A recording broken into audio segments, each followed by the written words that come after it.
Qeveria dhe operator turistik do të bashkëpunojnë në mënyrë që punojësit sezonal të turizmit të mund të paguhen me një rrogë bazë në periudhën kur në pikun e mungesës së turistëve, gjatë stinës që nuk ka turist, sepse ata dalin në qiell të hapur pa asnjë mbrojtje. Një pjesë e tyre janë por rrethana janë sezonal, janë student, janë nxënës, janë tjerë, por të tjerë që nuk janë sezonal në këtë punë do të trajtohen me dignitet dhe nuk do mund të flaken si pas sezonit, si kundër kujdeset veçantë do të bëhet për këta punojës lidhur me kushtet e jetesë tyre që duhet të jenë brenda standardeve të mirat njerëzore.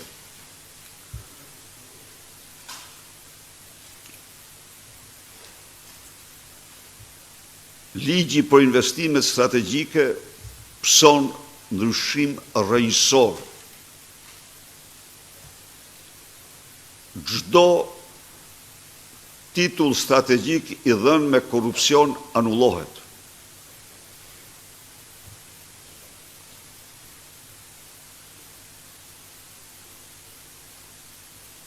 Çdo shqiptar që vjen për të investuar në Shqipëri do të jetë 5 vite pa taksa kudo që të investojë. Por ata që investojnë në zonat malore, ata do të jenë 8 vite pa taksa. Siç ka qenë ligji që anulloi Edi Rama dhe që e rikthen tani, po e rikthen për grupe që i intereson atij. 500 të parë, thot ai. Sa ata 500 të dytë, ata janë të njerëkës, ata s'mund përfitojnë. Me ca koncepte të ndryshkura.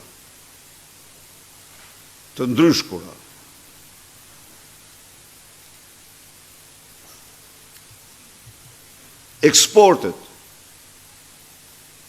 përveç bordit që unë informova ju, do krijohet bordi që do monitoroj dhe do kompensoj dëmet që krijohen nga kompensim monetar për lëkundjet e kursit të narkoeuros. Do krijohet fondi për mbështetjen dhe nxitjen e eksporteve, për mbështetjen, mbrojtjen dhe nxitjen e eksporteve. Për të rinjt, e tham dhe 0 sigurime shoqërore dhe shtetësore për 12 muajt e parë të punësimit. Çdo i ri ndën 30 vjeç. Përjashtim nga tatimi mbi të ardhurat deri në moshën 25 vjeç. Stimuj fiskal dhe mbështetje financiare për investitorët në moshën 35 vjeç që duan të investojnë në start-up dhe inovacion.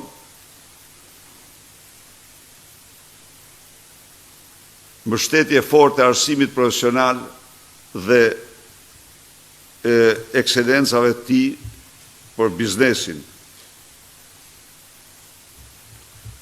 Për zonjat, gratë, 0 tatim fitim për vitin e parë të biznesit. Subvencionimi i sigurimeve shoqërore dhe shtetësore për 4 muajt e parë për to dhe stafin e tyre me kushtin që të paktën gjysmë e punësuesve të jenë femra apo të ri deri në moshën 30 vjeçare. Kredi të buta bankare nga Banka e Zhvillimit me preferencë për gratë dhe krijimi një fondi për mbështetjen e bizneseve të grave. Pra, do bëhet gjithçka për pushtetrimin ekonomik të grave në Shqipëri. Kjo është një mënyrë e suksesshme për të luftuar pabarazinë e madhe gjinore që ekziston në rrafshin ekonomik midis burrave dhe grave. Kjo është e domosdoshme gjithashtu në mënyrë që gratë, vajzat të mund të shpalosin në kushte normale talentin, aftësitë e tyre në fushën e biznesit.